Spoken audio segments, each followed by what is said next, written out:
This, ladies and gentlemen, drum roll please, is the Auto-Sleeper Broadway, and it certainly looks the part, but it's on the inside where you'll find most of the magic. EK in the name stands for end kitchen, of course, as you can see. Many manufacturers offer this kind of floor plan in motorhomes, but Auto-Sleeper's take on it is a fairly distinctive one. There's a high level of specification, excellent fit and finish, and a real attention to detail that comes for servicing the upper end of the market for many years. A good example of this is the dual fuel cooker, 1 electric hot plate and 3 gas burners, useful if the gas is running low and you're hooked up to main supply, of course. If you have loads of gas on board, however, then you have a separate oven and grill for maximum controllability. Next to that, we have an oblong sink with one very interesting feature, a little draining board built into the base. Very good indeed. Underneath that, we have 4 drawers, a cubby, another drawer, and another cubby. Plenty of storage solutions, and there's also some overhead lockers above the kitchen here, and also an extractor fan to rid the van of smells quicker than you can create them. Now, not all of the kitchen is arranged on the rear wall of the motorhome. There's another little section here, starting with a fridge with separate freezer compartment, which has automatic energy selection. So whichever kind of power you're rocking, it will select it for you. Very good touch indeed. And up above that, look where it's mounted. A very sensibly positioned microwave oven. Not too high, just right, and very safe to use too. Well done, Auto-Sleepers. And underneath that, the company's signature thing, cut glass crystal glasses, so you can toast your good fortune in owning an Auto-Sleeper motorhome while you're on the road. Up above that, more storage options. There's an overhead locker here, but this one is interesting because it has racking for crockery and also another couple of glass holders, plus racking for a couple of bottles on the other side. Is there something about the bon vivant that this particular brand is catering for?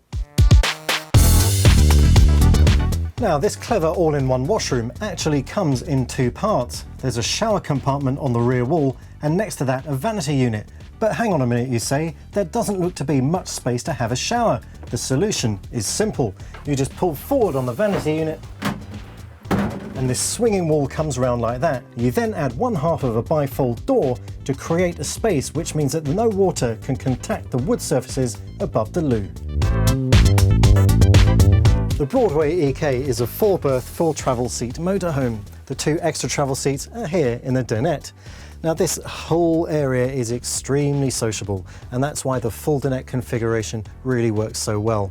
Large windows on either side of the van, also up above, coming in through the roof. Plenty of natural light flooding in. Now, this area also converts into a rather large king-sized bed. To do that, you remove the folding leaf table from the dinette back to where it lives in the wardrobe. You pull the sliding seat bases into their respective gangways and rearrange the cushions. You'll have it done in a couple of minutes, and it's a massive and very comfortable bed. But if at the end of a very hard day relaxing on the beach, it's all too much, then there's a further double bed up in the overcab. And finally, because not everyone that goes touring is romantically linked, you can also make the lounge up into 2 single beds. The Auto-Sleeper Broadway EK is based on the Peugeot Boxer with a 2.2-litre engine producing 150 bhp, so it's going to be very sprightly on the road. It's 3,500 kilograms with a 419 kilogram payload, in case you were wondering. Now, this test van is fitted with the premium pack, which adds a few extra goodies like cruise control, cab air conditioning, and a colour reversing camera for starters. It also has the winter pack, which adds a little bit of insulation, plus these concertina cab blinds. Another option in this van, of course, are the travel seats in the rear, which cost £1,000 extra. So all told, this van will cost you £60,495 on the road. Now, the payload is fairly generous at just over 400 kilograms, but the storage option provision will really favour those who don't take a huge amount of outdoor leisure paraphernalia with them on the road. There's nowhere to put a canoe, a bike, or a surfboard, for example. But what this van does cater for, though, are couples after the essence of touring, the freedom of the open road, and to be able to come and go as you please in luxury, style, and refinement. Sure, they're not giving it away at just over £60,000, but you've worked hard, so why not treat yourself?